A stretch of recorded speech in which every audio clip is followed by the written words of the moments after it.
열흘이 넘게 모습을 드러내지 않았던 윤미향 더불어민주당 당선인. 21대 국회 개원 하루 전인 오늘 기자회견을 열었습니다. 그간의 논란에 대해서 조목조목 반박을 했고 국회의원직 사퇴 요구에 대해서는 거부 의사를 분명히 했습니다. 오늘 나이트 포커스 차재원 부산가톨릭대 교수, 이현종 문화일보 논설위원과 함께하겠습니다. 안녕하세요. 네, 안녕하세요. 예, 11일째 잠행을 이어왔었는데 윤미향 당선인이 이제 오늘 기자회견을 열었습니다. 앞서 영상에서도 봤지만 땀을 뻘뻘 흘리는 모습이었는데 전체적인 총평에 대해서는 어떻게 평가하셨습니까? 저는 어차피 내일 이제 임기가 시작되기 전에 국민들 앞에 직접 소명한 것은 잘했다는 생각이 듭니다만, 그럼에도 불구하고 만시지탄이라는 생각을 지울 수가 없습니다. 사실 이 지금 국민적 의혹이 이런 것이 벌써 한 지금 20일이 넘은 상황에서 여러 가지 이 의혹들이 꼬리에 꼬리를 물고 일어났기 때문에 본인 입장에서는 그걸 좀 정리할 시간이 필요했다고는 하지만, 그러나 사실 이 지금 이 모든 의혹의 핵심 당사자가 사실 그동안 오랫동안 침묵했다는 부분, 그리고 바로 지금 의원 임기가 시작되기 10시간 전에 나타나서 이제 자신의 해명을 사실 어떻게 보면 일방적으로 해명을 했잖아요. 그렇다고 한다면 언론이 검증할 시간이 또 사실 없다는 겁니다. 그렇다고 한다면 지금 이번 자정이 지나고 나면 이제 국회의원 신분을 얻게 되는 상황이다. 그런 상황이라고 본다고 한다면 뭔가 지금 이 시점 자체를 상당히 조금 노림수를 갖고 한 것이 아니냐는 그런 의구심을 또 가져줄 수밖에 없는 것이고요. 특히 또 공교롭게도 오늘이 또 금요일입니다. 예. 금요일 날 같은 경우는 이 금요일 오후 같은 경우는 아무래도 이 지금 언론의 이 지금 관심도가 떨어질 수밖에 없는 그러한 시점이라는 부분, 그런 것들을 다 고려한 것이 아닐까라는 그러한 또 의심까지 좀 사고 있는 상황이거든요. 예. 저는 근데 그런 것보다도 더 중요한 부분은 오늘 과연 이 윤미향 당선자의 해명으로 국민들이 갖고 있는 의혹들이 깔끔하게 다 해명이 됐느냐 부분인데, 사실 그런 부분들은 지금 아직까지 완전히 해명 안 된 부분들도 많고, 본인의 지금 주장을 또 뒷받침할 수 있는 구체적인 자료나 근거들을 또 내놓지 못했다는 점, 예. 그런 측면들 때문에 아마 상당 부분의 의혹에 대해서는 계속적으로 논란이 불가피할 수밖에 없다. 그리고 또 하나 아쉬운 부분은 본인이 지금 법적 책임은 지금 질 일이 없다는 식으로 분명히 이야기를 하지 않았습니까? 여러 가지 위법이나 탈법은 없다고 했지만, 그러나 지금 이 본인을 둘러싼 이러한 의혹 자체가 국민적 논란이 됨으로써 30년 동안 이 지금 위안부 할머니들 중심, 이 역사의 그런 피해자들을 중심으로 해서 제기되었던 역사적 실체와 또 진실, 규명 노력, 그리고 정의, 이런 부분들, 이런 숭고한 가치들이 상당히 훼손되고 상당히 폄훼되는 이러한 부분들에 대한 윤미향 당선자의 정치적, 도의적 책임, 이 부분을 어떻게 질 것이냐, 예. 이 부분에 대해서 언급이 없었다는 부분은 좀 상당히 아쉬운 대목이었다는 생각이 듭니다. 지금 만시지탄이었다. 그리고 의혹을 해소하기에는 충분하지 않았다라고 분석을 해주셨는데, 윤미향 당선인 왜 이렇게 해명까지 오래 걸렸냐, 이런 질문들이 오늘 기자회견장에서 쏟아졌습니다. 그 이유에 대해서는 이렇게 말했는데요. 먼저 듣고 오시죠. 30년을 뒤돌아보는 것이 세월이 굉장히 길었습니다. 힘들었습니다.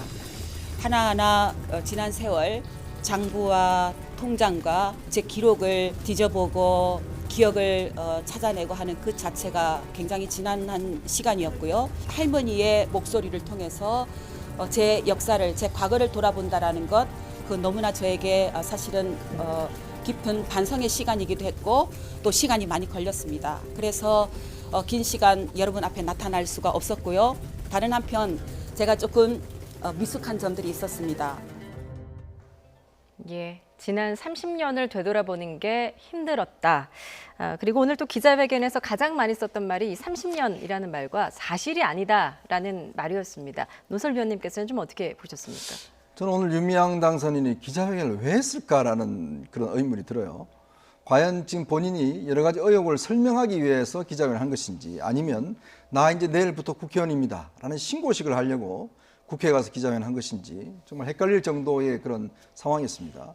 정말 윤미향 당선인이 오늘 자신이 그동안 30년 동안 일했던 그 정대협과 정의기억연대에 대한 어떤 여러 가지 지금 의혹과 이런 문제를 해결한다면 저는 오히려 정의기억연대 가서 기자회견 하는 것이 더 옳았지 않았을까라는 생각이 듭니다. 왜냐하면 아직까지 국회의원 신분이 아니기 때문에, 국회의원 신분이 아닌 사람이 저렇게 기자회견, 소통관에서 기자회견을 하는 것은 굉장히 이례적인 일입니다. 자, 그럼에도 불구하고 오늘 어떤 면에서 보면 국회의원 이제 몇 시간을 앞두고 저기 가서 이야기를 한 것은 나 국회의원 계속 할 겁니다 라는 것들을 그냥 신고한 것이고, 그 내용만 보더라도 사실은 그동안 이야기해왔던 내용에서 전혀 뭐 새롭게 나온 게 없어요. 자, 본인은 뭐 30년 이야기를 하지만 할머니는 얼마 하겠습니까? 할머니는 정말 80년 세월을 어떤 면에서 보면 겪어왔던 것들, 그걸 울분으로 해서 지난 기자회견 때 21일 날 기자회견에서 정말 절규를 했지 않습니까? 우리가 다 국민들이 지켜봤듯이.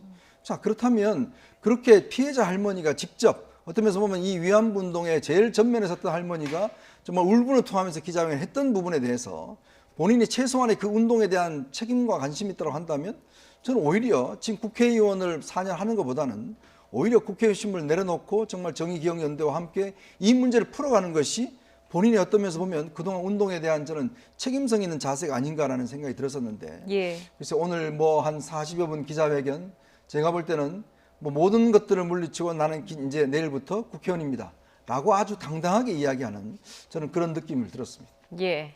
국회의원 등원하기 전에 의혹을 털고 당당히 이제 국회의원이 되겠다라는 의지의 표현이다라고 분석을 해주셨는데요. 자, 윤미향 당선인 그동안 각종 의혹에 조목조목 반박을 했습니다. 이제부터 좀 쟁점별로 좀 살펴보겠는데요. 먼저 안성 쉼터 의혹입니다. 시세보다 비싸게 사서 헐값에 팔았다라는 의혹에 대해서 좀 적극적으로 반박을 했는데요. 먼저 해명 듣고 오시죠. 매각 당시 주택의 감가상각, 오랫동안 매수 희망자가 없어 시간이 흐르면서 건물 가치가 하락한 점, 또 주변 부동산 가격 변화 등 형성된 시세에 따라 매매 가격이 결정되었고 그 결과 4억 2천만 원에 매도하였습니다. 안성 힐링센터는 시세와 달리 헐값에 매각된 것이 아니라 당시 형성된 시세에 따라 이루어졌습니다. 힐링센터 매입 및 매각 과정에서 제가 어떠한 부당한 이득을 취하지 않았다라는 점은 분명하고 자신 있게 말씀드릴 수 있습니다. 예, 뭐 기존의 입장을 좀 되풀이했던 것 같습니다. 네. 이 안성 쉼터 의혹과 관련해서는 이제 시세보다 비싸게 사서 헐값에 팔았다라는 네. 게 핵심인데 오늘 윤미향 당선인 해명에 따르면 원래는 9억 원짜리를 오히려 싸게 샀다라고 주장을 하고 있는데요. 그렇죠. 뭐 사실 이 지금 이 안성쉼터의 그 매매 가격에 대해서는 사실 이 원소유자도 최근에 뭐 그 방송과 인터뷰에서 자기가 비싼 건축 자재를 쓰는 바람에 상당히 그러니까 지금 건축비가 많이 들었다. 그래서 본인이 지금 총 공사비만 한 7억 5천만 원 정도 들었고 뭐 또 여러 가지 이런 걸 다 보태서 자신이 당초 매물 가격으로 내놓은 것이 9억이었다. 그런데 이 지금 그 윤미향 당선자는 아마 이규민 당선자의 여러 가지 소개 뭐 그런 것들 때문에 그러니까 좋은 일 한다는 차원에서 오히려 그러니까 지금 소유주가 사실 오히려 그러니까 자신이 원래 설정했던 가격보다 낮게 그러니까 1억 5천이나 더 싸게 구입한 측면이 있기 때문에 이 부분에 대해서는 뭐 전혀 의혹이 없다는 식으로 지금 주장을 하고 있습니다. 그래서 네. 이 부분에 대해서는 뭐 저도 좀 어떻게 판단할 수 있는 사항은 아닙니다만 아마 지금 이 안성쉼터를 사실 그 시세보다도 그 배 이상 뭐 어떤 경우는 뭐 지금 4배 이상 더 그러니까 비싸게 주고 샀다는 의혹이 제기되고 있는 만큼 이 부분 관련해서 윤미향 당선자가 당시 정대협의 대표였던 만큼 이 배임 의혹이 지금 그러니까 지금 제기되고 있는 부분이거든요. 그렇다고 예. 한다면 이거는 뭐 검찰이 아마 수사를 해서 이제 가려낼 부분이라고 저는 보고 있고요. 그러나 단 하나 제가 이 지금 드는 아쉬움은 뭐냐면 지금 사회복지 공동 그 모금회에서 이 지금 안성쉼터에 대한 그 사업평가를 했어요. 사업평가를 해서 2015년도에 이 중간평가 결과 사업 중단해라. 안 된다. 이런 식으로 사업 가갖고는 안 된다. 그래서 지금 사업비를 그러니까 잔액을 반환하라고까지 이야기를 했다고 그러거든요. 예. 근데 이 지금 안성쉼터를 구입한 게 2013년도예요. 그러니까 불과 사업한 지 2년 만에 그러니까 지금 사회복지 공동 그 모금회에서 야 우리가 지금 이 주었던 이 기부금 자체가 상당히 지금 잘못 사용되고 있구나 그런 식으로 판단했다는 거 아니에요? 그렇다고 한다면 아무리 지금 뭐 원소유주가 9억을 내놓은 걸 갖다가 7억 5천에 구입했다고 하지만 예. 윤미향 당선자가 상당히 이 시세에 맞게 샀다고 주장하는 부분 자체가 논리적 근거는 뭐 그 별개로 치든다 하더라도 사업 목적상으로 봤을 때는 상당히 잘못된 판단을 했다는 부분이 드러난다는 셈인 것이죠. 그런데 예. 제가 들은 느낌은 만약 윤미향 당선자가 자신의 집이었고 자신의 돈으로 만약에 이 안성쉼터를 구입한다고 했을 경우에는 과연 지금 이 건축비가 비싼 건축비 들었기 때문에 그거보다 조금 더 깎아서 샀기 때문에 나는 잘 샀다고 그렇게 판단했을까? 그런 부분은 상당히 많은 사람들이 지적할 수 있는 대목이라는 것이죠. 예, 뭐 당초에 이제 서울 마포에서 구하려고 하다가 이제 안성으로 쉼터까지 바뀐 이유, 또 이제 할머니들이 쉼터를 사용한 적이 별로 없었다라는 주장이 나왔는데 또 그런 부분에 대한 해명도 지금 명쾌하게 되진 않았던 것 같습니다. 그러니까 오늘 어떤 면에서 보면 가장 해명해야 될 게, 왜냐하면 당시에 사실은 마포 쉼터가 명성교회 측에서 15억가량 들어서 사실은 이제 지상 2층, 지하 1층 그 쉼터를 마련해 줬습니다. 거기에 방이 5개가 있었고요. 자, 그럼 쉼터가 있음에도 불구하고 왜 또 안성 쉼터를 했냐라는 문제예요. 이제 그걸 오늘 좀 해명을 했어야 되는데 예. 그 이야기가 없었어요. 왜 마포 쉼터냐면 그 마포에 가면 정의경인대 사무실도 있고 할머니들이 저 수요 집회 오시면 거기서 쉬시기도 하고 거기에 또 기가하시기도 하고. 근데 문제는 그 마포 쉼터의 그 명성교회 쪽에 제공한 집에는 딱 3분의 할머니밖에 안 사셨습니다. 자, 그러면 거기에 충분히 할머니들 더 사실 수 있는 거 아닌가요? 자, 그럼에도 불구하고 왜 그 멀리에 안성 쉼터를 마련했나라는 것이죠. 예. 더군다나 10억이나 들어서 현대중공업에서 10억이나 들어서 했는 거를 아까도 말씀하셨지만 본인은 보니까 주택을 항상 상승한 가격에 팔았더라고요. 근데 예를 들어서 안성에 아무리 좋은 자재를 썼다고 하지만 지금 할머니들한테 필요한 게 좋은 자재를 쓴 화려한 집이 필요한 게 아니지 않습니까? 예. 자, 그러면 주변 시세보다 훨씬 비싸고 좋은 자재 썼다고 해서 굳이 그 집을 구입할 필요가 뭐가 있었냐는 것이거든요. 자, 근데 문제는 또 2년 동안 운영을 했는데 할머니들이 한 번도 사시지 않았습니다. 자, 그렇게 비싼 가격에 사고 그렇게 좋은 자재 쓰고 그렇게 화려하게 했으면서 왜 할머니들은 안 사는 것이에요? 그러니까 예를 들어서 이 사업을 계획을 할 때 기본적으로 할머니들이 사실지 안 사실지도 조사도 안 해보고 집을 구했다는 이야기거든요. 예. 거기에 몇몇이 뭐 자신들 그 사람들 가서 뭐 MT 같은 거라든지 그런 걸로 쓴 펜션 형태로 썼는데, 자, 그렇다면 기본적으로 2년 만에 어떤 면에서 보면 F 학점을 맞을 정도로 아무런 이런 그 이 산 것에 대한 그 기록이나 뭐 영수증이나 뭐 그것 자체도 제출하지 못해서 F 학점을 회계에 맞을 정도로 그렇게 부실하게 관리했냐는 거거든요. 예. 바로 그 의혹에 대해서 지금 오늘 윤미향 당선인이 이야기를 했어야 되는데 왜 그 의혹에 대해서 이야기하지 않고 그거는 그냥 건축업자 그 정도 가격이었다. 그렇게 뭐 비싸게 주고 사지 않았다. 또 4억 원도 그렇게 어떤 면에서 시세로 팔았다고 이야기를 하는데 지금 어떤 면에서 보면 실제로 준 돈보다 상당한 3, 4억 정도 지금 손해를 본 거 아니겠습니까? 자, 3, 4억 정도면요. 할머니들 집에 사시는데 따뜻한 온수매트 다 깔아드리고 할 수 있는 충분한 돈이에요. 자, 그러면 그 돈이 왜 어디로 갔냐는 문제죠. 예. 이제 그런 부분에 대한 해명들이 충분히 있어야 되는데 예전에 했던 설명들 그대로만 저는 이야기를 해서 아직까지 의혹이 전혀 해소되지 않는 것 같습니다. 예, 안성 쉼터 관련해서 여러 해명에도 불구하고 오히려 여러 의문점이 남는다라는 분석을 해주셨습니다. 지금 다른 의혹들도 많기 때문에 좀 다른 쟁점을 좀 짚어보도록 하겠습니다. 이번 논란은 사실 이용수 할머니의 후원금 유용 의혹 폭로가 그 발단이 됐었는데요. 첫 기자회견 당시에 이용수 할머니의 주장 그리고 윤 당선인의 주장을 먼저 차례로 들어보겠습니다.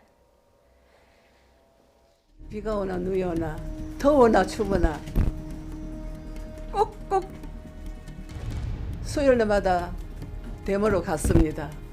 그런 분들이 다 십시일반으로 자꾸 돈을 내지 않습니까? 그 돈을 그러면 어디다 씁니까? 정대협은 그동안 전체 피해자들을 지원하기 위한 모금을 크게 3차례 진행을 했습니다. 1992년 운동의 시작 단계에서 피해자들의 생활이 너무나 힘들어 보여 국민 모금을 한 차례 진행을 했습니다. 그 모금액은 당시 신고한 피해자들에게 균등하게 250만 원씩 지원해 드렸습니다. 예, 그러니까 이제 전체 그 위안부 피해자 할머니를 위한 모금을 3차례를 진행을 했고 네. 이 모두 다 할머니들에게 균등하게 나눠 드렸다라는 네. 어떻게 보면 이제 기존 입장을 되풀이한 것인데 정의연에서 이제 앞서서 영수증 내역도 공개를 하지 않았습니까? 이런 부분에 대해서는 좀 사실관계 그 판명이 빨리 될 것 같다는 생각도 드는데요. 일단 뭐 지금 그 윤미향 당선자가 오늘 이야기했던 그 부분은 아마 지금 뭐 사실 그 알만한 국민들은 다 알 수 있는 내용이거든요. 그러니까 지금 사실 정대협 시절에 그러니까 그 위안부 할머니를 위해서 직접 지원을 생활비를 마련을 위한 직접 지원 차원에서 현금 지원은 3차례 지금 모금한 게 사실이 맞고요. 그런 부분들은 집행이 된 게 맞는데 문제는 이 지금 정대협부터 정의연까지 그동안 활동을 해오면서 각종 성금이나 여러 가지 그러니까 지금 이렇게 기부받은 돈이 총 뭐 지금 언론 보도에 의하면 한 49억, 약 50억 가까이 지금 된다는 거 아닙니까? 그런데 그 중에서 직접 할머니에게 전달된 돈은 그 전체의 한 20% 정도에 불과하다. 그렇기 때문에 나머지 80%가 다른 목적에 사용되었다고 한다면 피해자 중심주의를 표방하고 있는 이 지금 단체의 그런 정신과 과연 부합하느냐. 예. 물론 지금 직접 할머니들을 그러니까 지원을 위한 모금 세 차례 그거는 제대로 집행된 건 맞다고 하지만 나머지 그러면 그동안의 그러니까 숱한 세월 동안 30년 세월 동안 이 모금했던 돈은 그러면 다 어디로 썼느냐 하는 부분인데 뭐 윤미향 당선자와 지금 정의원 같은 경우에서는 지금 얘기하는 부분이 우리는 단순하게 할머니들의 지금 생활비를 직접 지원하는 단체는 아니다. 예. 사실 1993년인가요? 이 지금 관련된 이 지금 지원법이 그 위안부 할머니들 지원법이 만들어졌고 그거는 뭐 정대협이 중심이 돼서 만들어져서 그 할머니들의 생활비는 이 국가나 지자체에서 지원하는 만큼 다른 이 지금 이 위안부 할머니들을 기념하고 역사적 진실을 규명하고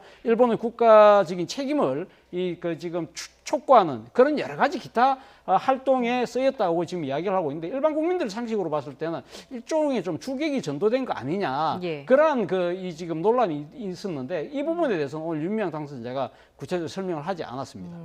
예, 이 부분에 대해서도 좀 의혹을 해소하기는 좀 부족했다라는 분석이신데요. 어떻게 그러니까 보세요? 지금 일단 세 차례 한 것 자체는 이제 했는데 문제는 30년 동안 딱 세 차례 했다는 거 아니겠습니까? 그러면 매년 걷는 예를 들어서 국가에서 주는 그 국가 보조금이라든지 또 후원금이라든지 또 수요 집회 때 거둔 돈 중에서 과연 할머니들한테 얼마나 썼느냐는 이제 그 문제예요. 지금 우리가 예. 제기하는 게 과연 그게 이제 회계상 정확히 또 기재가 되어 있는가 문제고 할머니가 그런 이야기 하셨죠. 2009년도에 농구 대회를 하는데 가서 거기 가서 할머니들 앉아서 이제 돈 모금을 했다는 거 아니겠습니까? 굉장히 부끄러웠는데 할머니가 우리가 배고프니까 밥 좀 사달라고 그러니까 이 돈 갖고 못 사줍니다라고 해서 밥을 안 사주시다는 거 아니에요? 그리고 본인이 뭔가 필요해서 시계 하나 사달라니까 못 사준다고 이야기했다는 거 아니겠습니까? 예. 지금 보면 정의연이 쓰는 돈 중에서 한 3% 정도 지금 뭐 할머니들 복지 비용으로 쓰는 걸로 되어 있는데 어떤 면에서 이거는 굉장히 이 단체의 성격 관련된 문제가 있는 것 같아요. 왜냐하면 우리가 뭐 예를 들어 참여연대나 뭐 이런 같이 어떤 일반적인 사회 활동을 하는 거면 이제 그 사회 활동을 위해서 이제 그 기부금이나 이런 걸 줍니다. 그럼 하지만 이 단체는 기본적으로 왜 만들어졌습니까? 즉 위안부 할머니들 때문에 만들어진 단체 아니겠습니까? 예. 자 그렇다면 어떤 면에서 본인들의 주장은 우리는 위안부 이것뿐만 아니라 여성의 인권 문제를 한다라고 이야기를 하고 우리는 세계적으로 운동을 하기 때문에 뭐 미국에도 김복동 센터 세우고 다 한다라고 이야기를 하지만 이 할머니들 같은 입장에서 보면 지금 날이 갈수록 우리가 지금 세상에 살 날도 얼마 남지 않았다. 지금 할머니들 17분 살고 계시거든요. 그러면 살아생전에 예를 들어서 일본으로부터 보상과 배상도 받고 사과도 받고 그럼 단지 또 생활적인 문제도 해결하고 이런 것들을 기대하는 거 아니겠어요? 그러면서 할머니들이 나가고 또 할머니들 기부하는 분들은 할머니들 살아 계실 때 조금 더 좋은 거 드시고 좀 편한 차 타시고 그렇게 하기 위해서 좀 십실반 다 학생들이 코 묻은 돈 주는 거 아니겠습니까? 예. 자 그렇다면 할머니들 입장에서 볼 때는 이용수 할머니 입장에서 볼 때는 그렇게 돈을 걷는데 왜 할머니들한테는 지원을 해주지 않느냐는 문제거든요. 그러니까 이거는 지금 오늘 또 이야기를 했습니다. 우리는 지원단체가 아니라고 이야기를 했지만 이거는 어떤 면에서 보면 이 단체의 성격에 대한 현격한 인식의 차가 있는 것 같아요. 예. 그럼에도 불구하고 최소한도의 할머니들을 위한 복지 비용, 이 단체의 사업 목적의 복지 그게 있습니다. 그럼에도 불구하고 왜 그렇게 어떤 면에서 할머니들한테 인색했는지 바로 그런 부분에 대한 그리고 또 그것에 쓴 것에 대한 정확한 지금 회계가 되어 있는지 예. 이 부분에 대한 좀 해명이 없는 것이 아쉬웠습니다. 예, 이 후원금 유용 의혹과 관련해서의 또 그 핵심은 윤미향 당선인 그 개인 계좌, 개인 명의 계좌로 모금을 한 것이었는데 윤미향 당선인은 모두 9건이었다라고 말을 했습니다. 그러면서 개인적인 유용은 없었다라면서도 허술한 부분이 좀 있었다라고 인정을 하기도 했는데요. 이 부분은 직접 들어보시죠. 정대업 활동을 하면서 제 개인 명의 계좌 4개로 모금이 이루어진 사업은 총 9건입니다. 전체 할머니를 위한 것이 아닐 경우 대표인 제 개인 계좌로 모금을 했습니다. 특별한 경우라서 이제 보니 제 개인 명의 계좌를 사용한 것이 잘못된 판단이었습니다. 다만 고 김복동 할머니 장례비 모금의 경우 관행적으로 상주였던 개인 명의 계좌가 많이 활용되어 제 명의로 통장을 개설했습니다. 사업에 필요한 비용을 충당하고 남은 돈을 정대협 계좌로 이체하는 방식으로 나름대로 정산을 하여 사용하여 왔지만 최근 계좌 이체 내역을 일일이 다시 보니 허술한 부분이 있었습니다. 하지만 제 개인 계좌를 통하여 모금하였다고 해서 계좌에 들어온 돈을 개인적으로 쓴 것은 아닙니다. 예, 개인 계좌로 들어온 모금에도 개인 유용은 없었다라는 점은 분명히 했는데 오늘 좀 눈에 띄는 점이 총 9개의 계좌로 받은 금액이 2억 5천만 원이었는데 이 모금액 2억 3천만 원은 목적대로 사용을 했고 5천만 원은 정대협 사업에 썼다. 이 네. 부분이 좀 새로 나온 내용인 것 같습니다. 그렇죠. 그런데 문제는 이 지금 5천만 원 정대비에 사용했다고 했는데 구체적으로 어떻게 사용했는지에 대해서는 구체적으로 밝히질 않았어요. 이건 예. 아마 검찰이 지금 수사를 하고 있는 부분이기 때문에 아마 본인이 좀 정리가 좀 더 필요한지는 모르겠습니다만 구체적으로 밝히지 않았기 때문에 이 부분은 결국 뭐 검찰 수사에서 드러나지 않을까 하는 생각인데요. 오늘 근데 지금 이 개인 계좌와 관련해서 본인이 지금 개인 계좌를 그러니까 모금할 수밖에 없던 그 이유 중에 하나는 전체 할머니를 위한 그러니까 지금 이게 사용한 것이 아닌 다른 목적으로 사용할 경우에 개인 계좌를 사용했다는데 예를 들면 김복동 할머니가 돌아가실 때 뭐 지금 조의금을 모금한다든지 그런 부분들을 개인 계좌 사용했다는 것인데요. 예. 그럼에도 불구하고 제가 조금 이해가 안 되는 부분이 예를 들면 지금 개인 계좌로 받은 것 중에 보면 베트남의 지금 정수조 사업 같은 경우 또 베트남의 무슨 학살 지금 기념을 하는 그런 사업 같은 경우도 왜 이런 것들은 정대협이나 정의연의 그런 이 단체 계좌로 받지 않았을까? 이것까지 개인 계좌로 받아야 될 이유가 있나? 저는 좀 그런 부분이 좀 이해가 안 되는 부분이 있을 거예요. 그리고 예. 또 앞서 뭐 잠깐 언급하셨습니다만은 이 지금 이 개인 계좌와 관련해서 본인 스스로가 허술한 부분이 있었다, 스스로가 부끄러운 부분이 있었다. 이 부분에 대해서 이 지금 이 본인이 입장문을 밝히면서 이야기를 했는데 예. 끝나고 나서 기자들이 과연 부끄러운 부분이 뭐냐고 하니까 말끝을 흐렸어요.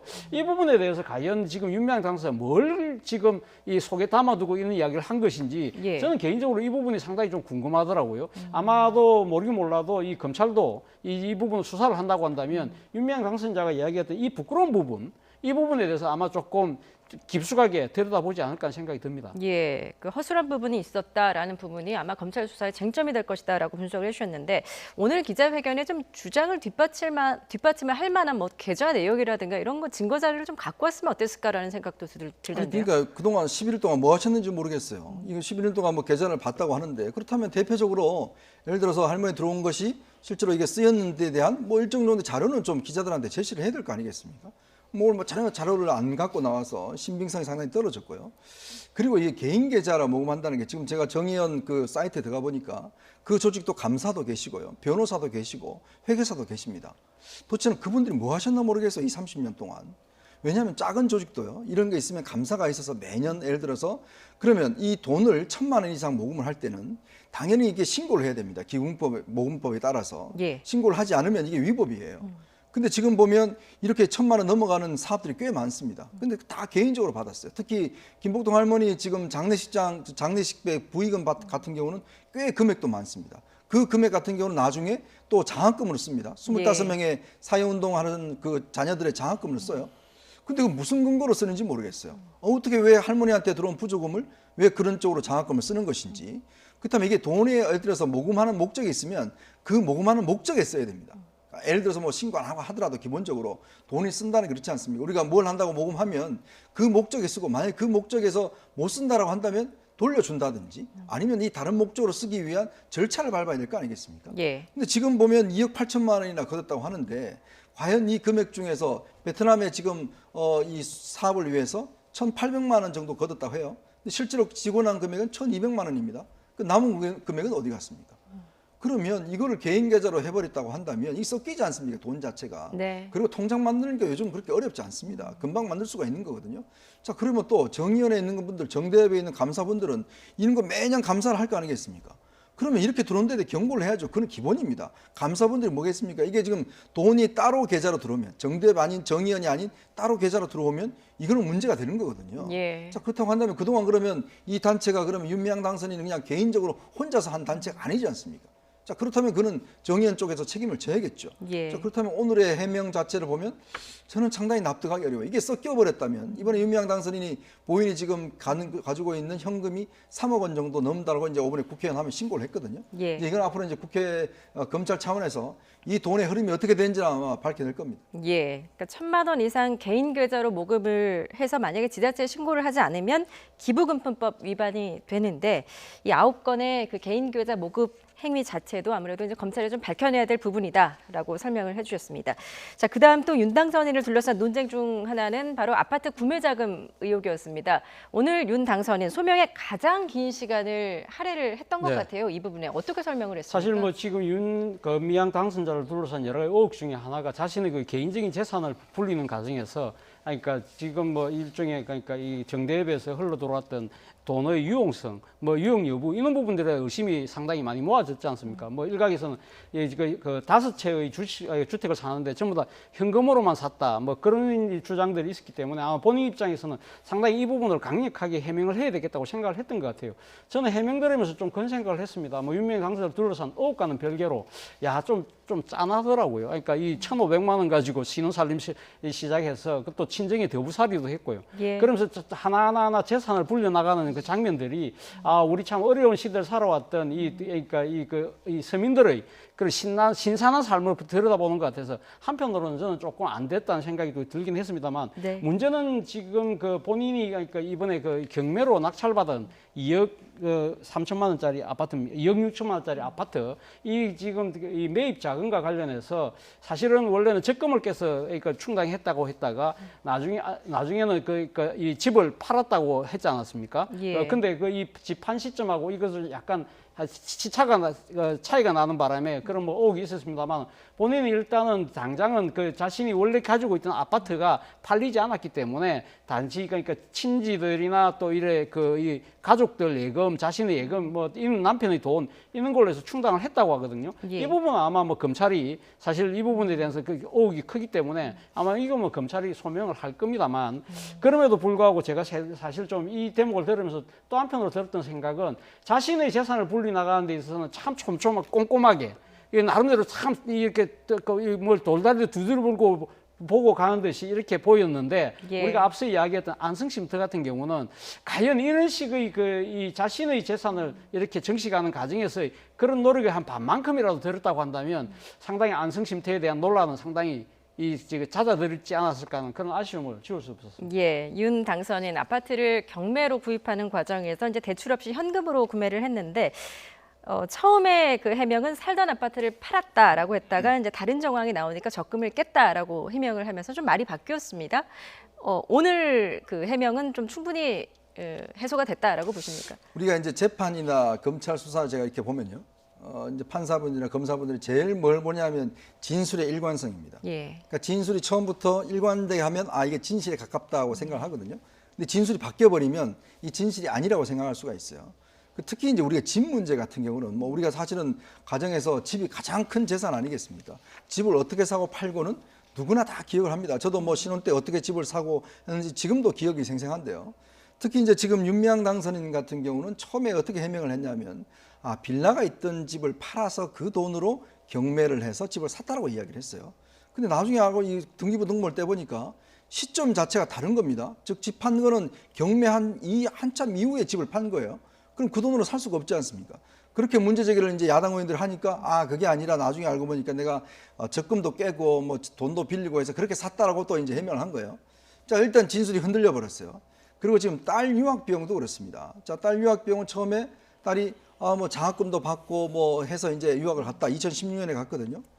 근데 이제 그렇게 이제 그러면 도대체 돈이 어디서 나왔느냐라고 처음에 물으니까 장학금을 해서 했다라고 이야기를 했는데 나중에 또 어떻게 진술이 바뀌었냐면 남편이 형사보상금을 했다. 남편이 남매간접도 사건을 해서 간첩죄가 무죄가 나옴으로 해서 형사보상을 받았는데 2019년도에 받았습니다.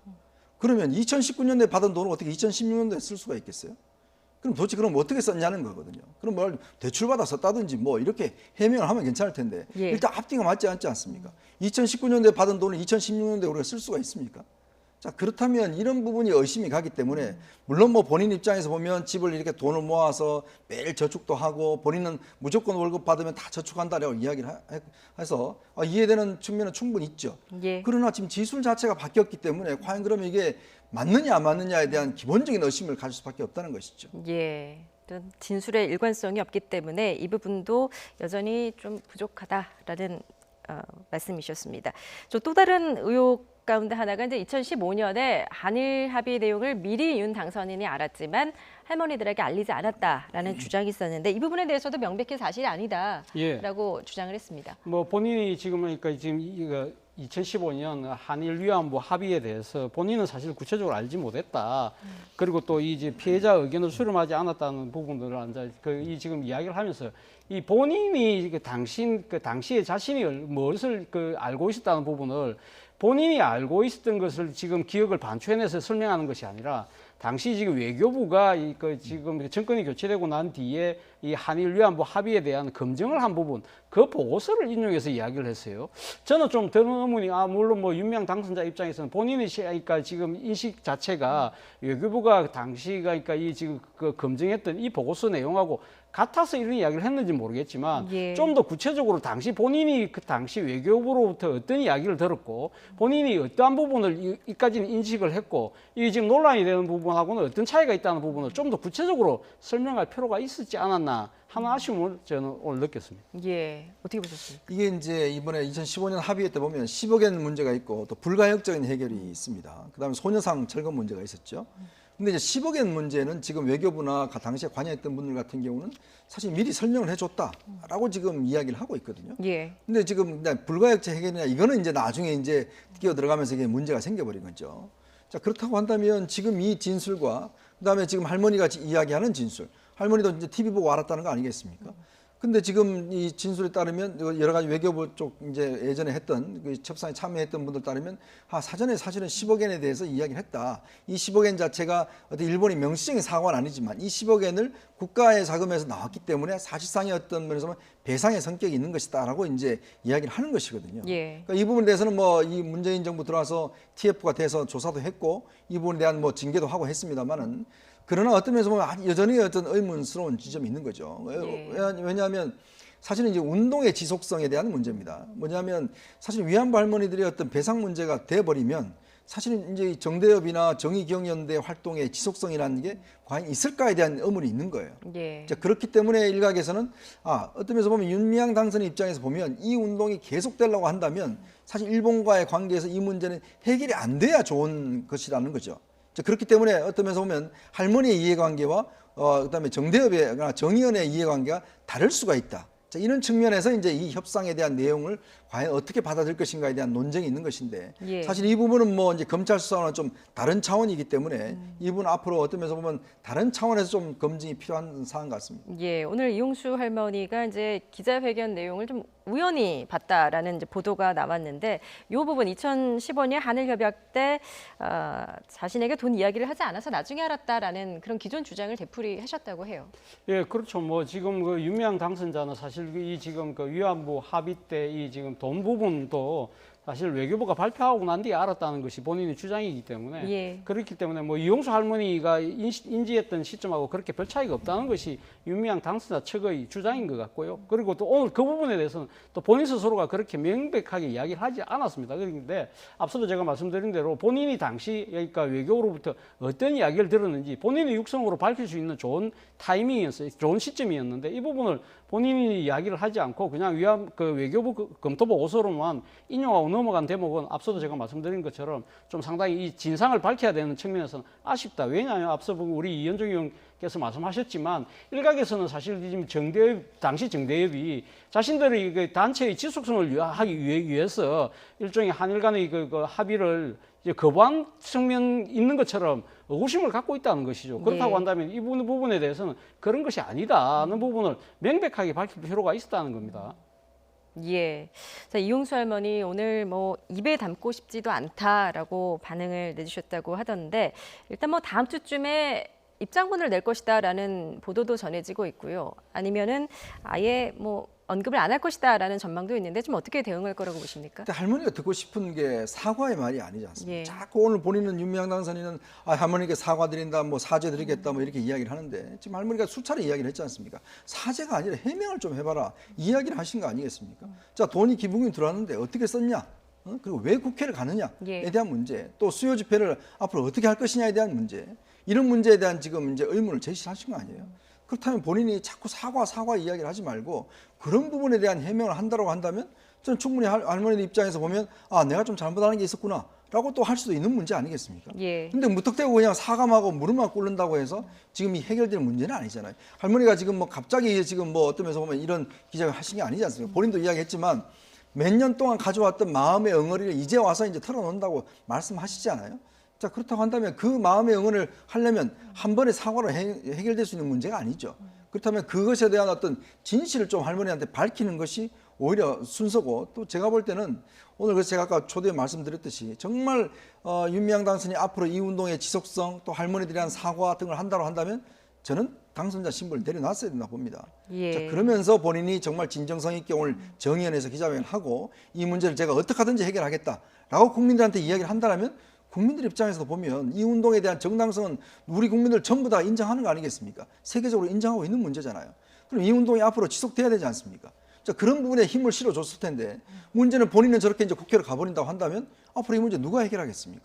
저는 그러면서 본다면 자칫 윤미향 당선인은 배지를 달지 모르겠지만 이 정의연의 운동은 어떤 면에서 보면 굉장히 상처를 받을 수밖에 없는 그런 회견이 아니었나 저는 아쉬움이 남습니다. 예, 윤미향 당선인의 직접 해명에도 불구하고 여러 의혹들이 해소가 되지 않았다라는 게 이제 두 분의 의견이신데요. 결국 진상규명의 몫은 검찰로 넘어간 게 아닌가 싶습니다. 앞으로 어떤 부분에서 좀 공방이 이어질 거라고 예상하십니까? 뭐 결국 지금 그러니까 이 지금 정의연의 회계 부정, 뭐 이거 그러니까 회계의 이제 뭐 이 지금 착오 오류라고 이야기를 하고 있는데 과연 이것이 진짜 오류인지 착오인지 아니면 그 그러니까 회계 부정인지, 그리고 또 회계 부정이 있었다고 한다면 이 여러 가지가 그러니까 기부금이나 성금이 어떻게 지금 제대로 사용되었는지, 또 그 지금 국가 보조금 같은 경우도 상당 부분 지금 이 공시에 누락돼 있다고 그러잖아요. 그러한 부분들이 그럼 제대로 어떻게 됐는지 그런 부분들이 있을 것이고, 또 하나는 앞서 우리가 모두에서 이야기했던 안성쉼터가 사실 고가에 매입해서 아주 또 이렇게 또 이 고가 매입한 것이 절반 가격도 못 미치는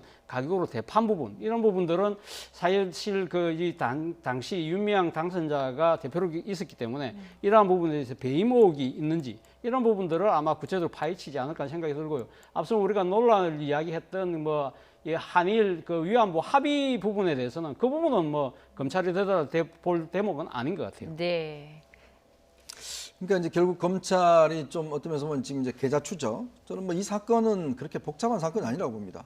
계좌 추적만 제대로 한다라고 한다면, 돈이 들어가고 나가는 것만 한다면 이제 횡령에 대한 문제, 또 이제 배임에 대한 그런 혐의가 있겠죠. 배임이라고 아까 안성쉼터에 대해서 왜 의도적으로 손을 입혔는지 안 입혔는지, 그리고 또 돈의 흐름이 이게 어떤 면에서 보면 정대협에서 모금한 돈 자체가 윤미향 당선인 개인으로 들어갔는지 안 들어갔는지 여부를 확인하면 사실 이 문제는 깨끗하게 끝날 수 있는 문제예요. 이제 그렇다고 한다면 저는 검찰이 좀 속도를 빨리 내서 지금 뭐 일단 회계 담당자들을 소환해 조사를 하고 있습니다만은 조사를 일단 해야 될 것 같고, 근데 윤미향 당선인이 이제 어떤 면에서 국회의원이 됐기 때문에 뭐 회기 중 불체포 특권에 대한 특권을 받을 겁니다. 자, 그러면 저는 본인이 선언을 해야 됩니다. 나 이 특권 저 받지 않겠다. 언제든지 소환하면 가 조사받겠고 그 부분에 대한 것들 본인은 전혀 어떤 개의치 않겠다. 이런 부분에 대한 좀 필요하고, 어차피 이제 오늘 이제 이 기자회견을 오늘 뭐 송갑석 대변인도 옆에 나오고 등등 하는데 이제는 민주당의 문제입니다. 이제 문제는 이제 개인의 윤미향 당선인의 문제가 아니라 이제 내일부터 국회의원이 되기 신분이 되기 때문에 이제부터는 민주당의 문제이기 때문에 민주당이 이 문제에 있어만큼은 어떤 면에서 이제 직접 본인들이 또 사사로운 것이다라고 이야기를 했지 않습니까? 이해찬 예. 대표가 그렇게 이야기했기 때문에 앞으로 아마 본인들이 책임질 것도 책임져야 될 것 같습니다. 예, 윤미향 당선인 오늘 기자회견에서도 자리에 연연하지 않고 검찰 조사에 응하겠다라는 입장도 밝혔는데요. 이 부분 직접 듣고 오시죠. 오늘 다 소명되지 않은 내용은 제 자리에 연연하지 않고 국민들께 충분하다고 판단하실 때까지 한 점 의혹 없이 밝혀 나가겠습니다. 다만 검찰 조사를 앞두고 있어 세세한 내용을 모두 말씀드릴 수 없음을 미리 양해해 드립니다. 예, 윤미향 당선인 앞으로 이제 국회의원을 하겠다라는 의지 표명과 함께 네. 검찰 수사도 당당하게 받겠다라고 말을 했습니다. 근데 좀 한 가지 의문은 이제 여당 소속 의원직을 가진 상황에서 과연 이제 검찰 수사가 제대로 될까라는 지적도 있는 것 같습니다. 그래서 제가 생각했을 때는 오늘 사실 윤미향 당선자가 자신의 그러니까 이 지금 둘러싼 의혹에 대해서 나름대로 소명과 이걸 한다고 한다면 저는 법적 책임은 본인은 뭐 질 이유가 없다고 분명히 이야기했습니다만, 앞서 제가 모두 이야기했던 정치적 도의적 책임을 가면 어떻게 질 것이냐는 부분입니다. 사실 이 30년 동안 이 상당히 힘들려 공들여 싸워왔던 이 역사적 정의와 사건 실체적 진실을 밝히려는 그 숭고한 노력들이 지금 상당히 어떻게 보면 폄훼당하고 왜곡당하고 뒤집기 되는 그러한 상황에 대한 이런 논란을 자초한 부분에 대해서는 본인이 어떤 식으로든 책임을 져야 된다. 그리고 특히 지금 이 국회의원이 되는 상황이라고 한다면 그에 따른 정치적 책임도 저는 분명히 질 필요가 있다. 그렇다고 한다면 제가 생각했을 때는 본인 입장에서는 뭐 의원직은 뭐 지금 내놓기는 뭐 하다고 생각했다고 한다면 저는 사실 여당 국회의원이라는 이 지금 여당의 당적 정도는 내려놓을 필요가 있지 않나 하는 생각이 듭니다. 물론 비례대표 의원이기 때문에 본인 스스로가 자진 탈당을 하면 의원직을 상실하기 때문에 그렇게 할 수는 없어요. 그러나 본인이 지금 이 모든 지금 자신을 둘러싼 여러 가지 의혹에 대해서 분명하게 소명하고 당당하게 조사받겠다고 이런 생각을 갖고 있다고 한다면 당에다가 그럼 지금 나를 좀 출당 좀 시켜달라. 내가 무소속 신분으로 검찰 수사에 당당히 임해서 모든 걸 다 소명하고 난 뒤에 모든 것이 다 클리어되고 난 뒤에 다시 당에 돌아오겠다는 그러한 상당한 낮은 자세를 보이면서 오늘 기자회견에 국민들 앞에 소명을 했다고 한다면 예. 좀 더 진정성이 좀 더 이 국민들한테는 받아들여지지 않았을까 하는 아쉬움을 느꼈습니다. 예. 자, 이번 검찰 수사 쟁점과는 별개로 또 다른 좀 논란들이 있는 것이 있는데요. 지난 2012년, 그러니까 8년 전에 이용수 할머니의 비례대표 출마를 윤미향 당선인이 만류했다. 이런 녹취록이 공개되면서 이에 대한 반박도 있었는데요. 이에 대한 양측 입장을 좀 들어보겠습니다.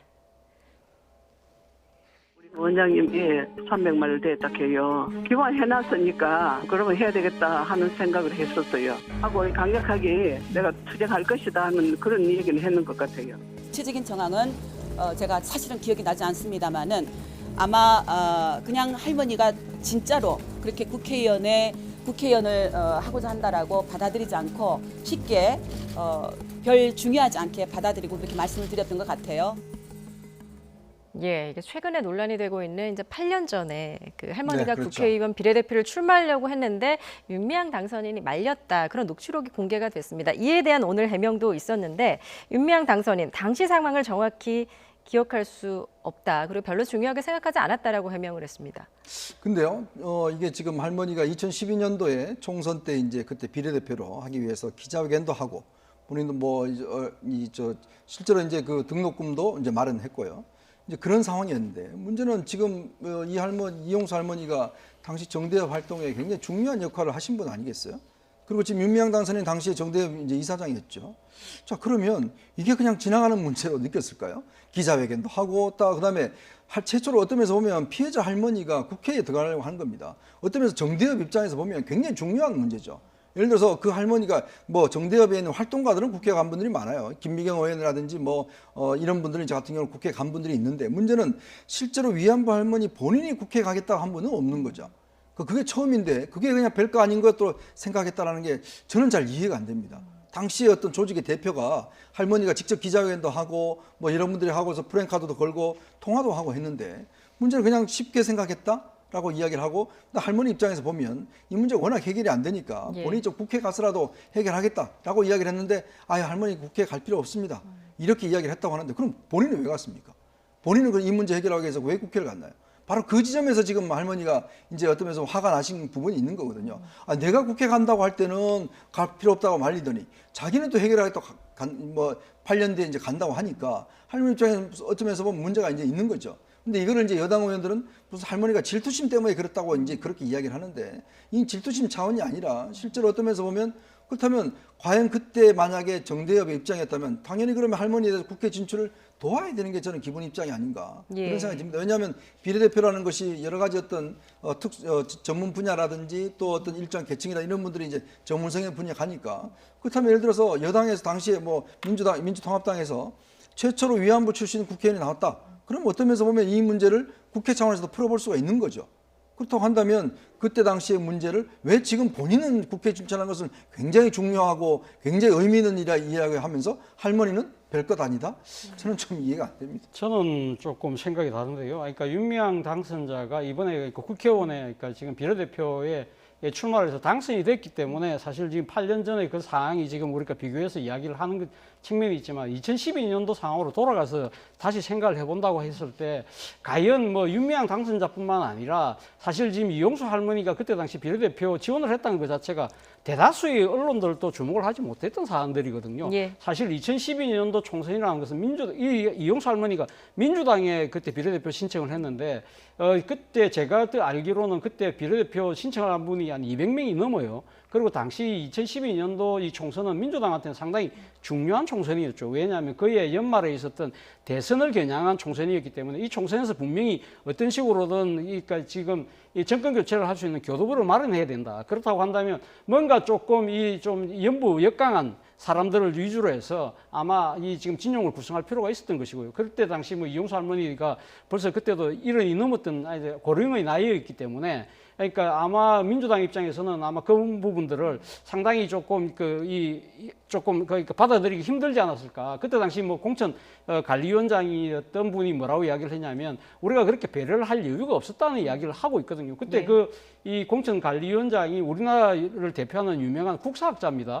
그분의 입장에서도 사실 위안부 할머니 출신이 국회의원이 되는 그런 뭐 여러 가지 이 정치적인 의미 충분히 생각을 했겠죠. 그러나 더 필요했던 것은 당시 2012년도 총선에서 어떤 식으로든 상당한 의석을 확보하고 난 뒤에 그의 연말에 이 총선에서 어떤 식으로든 뭔가를 그러니까 이 상황을 만들어야 되겠다는 그러한 부분에 더 초점이 맞춰져 있었기 때문에 사실 이용수 할머니의 그러한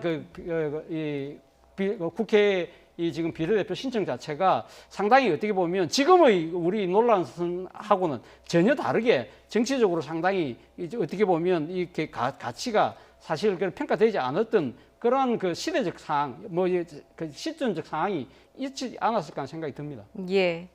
자, 뭐 이번 기자회견을 두고 여야의 반응도 엇갈렸습니다. 보수 여당은 소명이 충분히 안 됐다라고 비판을 했고 여당은 검찰 수사 지켜보자라는 기존 입장을 되풀이를 했는데 어떻습니까? 이번 윤미향 당선인의 기자회견이 좀 여당 내 그동안 좀 악화된 여론이 있었거든요. 이런 부분도 좀 변화가 있을까요? 글쎄요, 뭐 지금 오늘 해명을 아마 뭐 저희들이 지금 그동안 쭉 이야기를 했는데 아마 시청자분들께서 이해가 되시는가는 좀 솔직히 의문스럽습니다. 예. 말끔하게 지금 사실 이 논쟁이 오랫동안 지속돼 왔기 때문에 아마 여당도 비슷한 입장일 겁니다. 당내에서 지금 뭐 해명을 해야 된다라는 등등을 이야기를 했지만 아마 의원들은 상당히 해명이 좀 부족한 거 아닌가라는 느꼈을 거예요. 근데 이제 중요한 건 뭐냐면 이제부터는 어떤 면에서 보면 이제 민주당이 책임지고 나가야 될 그런 상황이란 거죠. 사실 그 전까지만 하더라도 어떤 면에서 보면 민주당이 뭐 더불어 시민당이 있었으니까 그쪽 문제다 또 뭐 이렇게 이야기를 했지만 이해찬 대표가 이 선언을 했지 않습니까? 이 사사로운 문제고 이 문제 지금 뭐 쉽게 하지 말라는 이 선언을 하면서 결국 이제 민주당의 문제를 또 아는 거죠. 오늘 기자회견에 보면 송갑석 대변인이 직접 나와서 이제 본인이 뭐 기자회견에 기자들 질문도 받고 하지 않습니까? 저는 그래서 결국 이제 여당이 앞으로 이제 책임져야 된다 이 문제는. 예. 뭐 예를 들어서 정말 결백하게 나온다면 이거는 뭐 어떤 면에서 여당에 또 나오는 것이고 만약에 이 부분에 대한 우리가 지금 제기한 의혹들이 사실로 밝혀진다고 한다면 사실 21대 국회 첫 출발을 어떤 면에서 보면 이 부담을 안고 가는 거 아니겠습니까? 예. 저는 과연 그러면 여당이 이런 부담을 안고 갈 수 있는 의미가 있는 것인지 그런 부분에 대해서는 이제 앞으로 이 정책 판단이 옳은지 안 옳은지는 검찰 수사의 결과에 따랐다고 봅니다. 예, 검찰 수사를 좀 지켜봐야 한다. 잘못된 부분이 있다면 윤미향 당선인이 직접 본인이 책임지겠다라고 한 만큼 여당 입장에서는 좀 부담을 던 거에 아닐까라는 생각도 드는데요. 뭐 저는 부담을 들었다기보다도 오히려 상당히 더 큰 정치적인 그러니까 지금 책임을 따는 것이 아닐까 하는 생각이 듭니다. 예. 지금 윤미향 당선자가 의원직을 사퇴하지 않겠다고 한 거거든요. 그렇다고 한다면 민주당의 구성원으로서 민주당의 그러니까 이 지금 책임 있는 구성원으로서의 역할을 계속적으로 이행될 수밖에 없는 상황이기 때문에 이러한 상황에서 뭔가 이 지금 기소가 되고 재판 과정에서 유죄가 나온다고 했을 경우에는 그 정치적 부담을 고스란히 이 지금 그 여당이 떠안을 수밖에 없는 상황이다. 그 부분에 대해서 과연 이렇게 이 자신이 있을까? 저는 그 부분이 사실 좀 고개에 좀 갸웃거리지는 측면이 분명히 있습니다. 그렇다고 한다면 2016년도에 당시 총선이 끝나고 난 뒤에 당시 그 서영교 의원이 그때 뭐 여러 가지 가족들 그 채용 비리 뭐 그런 의혹들이 있었어요. 그때 당시 민주당이 서영교 의원을 자진 출당 형식으로 약간 징계를 해서 일단 당 밖으로 내보냈다가 1년 뒤에 나름대로 혐의가 소명되고 난 뒤에 다시 복당을 했던 그러한 이 상황이 있었던 것이거든요. 저는 뭐 서영교 의원의 모델을 좀 거의 적용할 수 있지 않을까. 앞서도 제가 말씀드렸다시피 이 윤미향 당선자에 대해서는 일단 좀 출당을 시켜서 무소속 상태에서 정정당당하게 검찰 수사를 임하고 난 뒤에 모든 클리어하고 난 뒤에 돌아와라. 그렇게 한다고 한다면 서로 입장에서 그러니까 민주당에도 정치적 부담을 좀 덜 수 있는 것이고 예. 그리고 또 윤미향 당선자 입장에서도 이 지금 여당의 의원이라는 프리미엄을 벗고 이 지금 그 검찰 수사에게 상당히 지금 당당히 임할 수 있는 그러한 정치적인 여건을 만들어준다는 그런 측면에서 본다고 한다면 민주당의 생각이 저는 조금 짧은 것이 아닐까 생각을 해봤습니다. 예, 여당의 책임감이 더욱 무거워졌다라는 두 분의 분석이었습니다. 자, 윤미향 당선인 이제 잠시 뒤 자정이 지나면 국회의원 신분이 되는데요. 국민들 앞에 이제 공개적으로 입장을 밝힌 만큼 이제 사실관계를 확인하는 게 더욱 중요한 게 아닐까 싶습니다. 지금까지 차재원 부산가톨릭대 교수, 이현종 문화일보 논설위원이었습니다. 잘 들었습니다.